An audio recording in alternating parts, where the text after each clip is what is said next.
mostly be seniors, but you may not want to cut those off yet. You may want to listen to it with a different perspective, like would this apply to maybe your adult children or even grandchildren? Interesting perennial question, like should I or shouldn't I start a business? Well, to answer that question, like I've told clients before, you should actually go through a systematic checklist, starting with the question of why.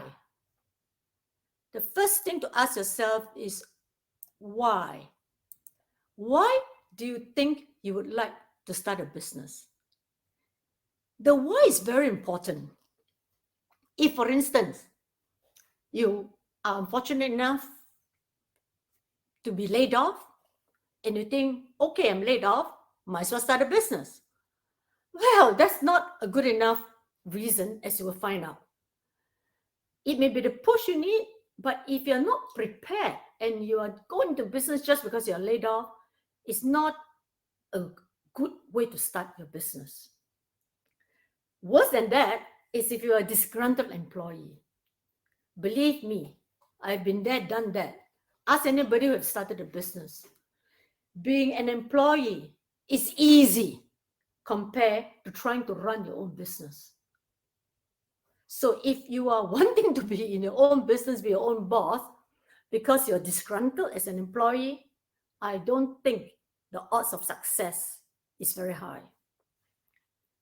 You must have passion for what you are about to embark on, whether it's selling a particular product or offering a particular service. You must have a strong, very strong drive to want to prove something to yourself. You must want to say, I don't want to be employed forever. I can do this. I can be my own boss. I can run my business my way. That must be a very strong motivation. If you don't have that strong motivation, it's very hard to succeed. In fact, statistics show that 75 to 80% of new startups fail. Mostly because many of them never went through the 6-step process I'm about to talk to you about. It's not easy to start a business. The first step is you go through evaluation to get a better gauge of whether or not it's something you should try. For myself, for instance, I've never, since I've been here for 2 decades, really considered starting a business because I did that in Singapore. And I know how hard it is to start a business, being a total unknown, how much time, effort, and drive is required. And I never felt it until now. Now I've got 3 reasons why I'm trying to do this as I enter the third and final phase of my life. Right now, the technology is a convergence of factors. One is the technology. Right now, the big vogue is podcasting.